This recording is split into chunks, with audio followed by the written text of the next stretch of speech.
যারা টিকটক করে তাদের কোনো লজ্জা নেই। না না, ওগুলা চিন্তা ভাবনা নেই। আমি ভালোভাবে ভাইরাল হতে চাই। ভাইরাল হয়ে যাওয়ার পরে আপনার কাছে সাক্ষাৎকার নিতে আসলো, তখন মানুষের কাছে টাকা চাইবেন? না, টাকা চাইবো না। আমি মানুষের কাছে টাকা চাইবো কিসের জন্য? আমার ভিডিও কারোর ভালো লাগলে তারা লাইক কমেন্ট করবে, শেয়ার করবে, আমি নিজ থেকে টাকা ইনকাম করবো। আমি মানুষের থেকে ভিক্ষা নিতে যাবো কিসের জন্য? আচ্ছা, এই যে এত মানুষের মধ্যে টিকটক করেন, লজ্জা শরম লাগে না? যারা টিকটক করে তাদের কোনো লজ্জা নেই, বুঝছেন? তাই নাকি?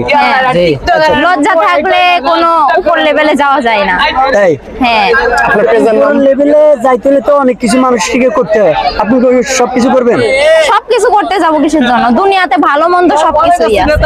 আচ্ছা, অনেকে তো ভিডিও লিঙ্ক ভাইরাল হয়, আপনার কি লিঙ্ক ভাইরাল করার কোনো চিন্তা ভাবনা আছে?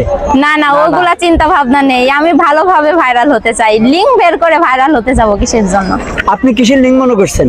আমি বলছি যে আপনি যে ভিডিওটা করছেন ওই ভিডিওর লিঙ্ক, ওই ভিডিওর লিঙ্ক যদি ভাইরাল হয় সেটা আপনার জন্য কি ভালো না খারাপ?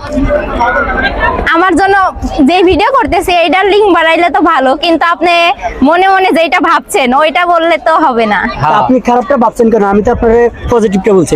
বর্তমানে মানুষের লিঙ্ক বার হইতেছে কত, তার জন্য আমি ভাবছি।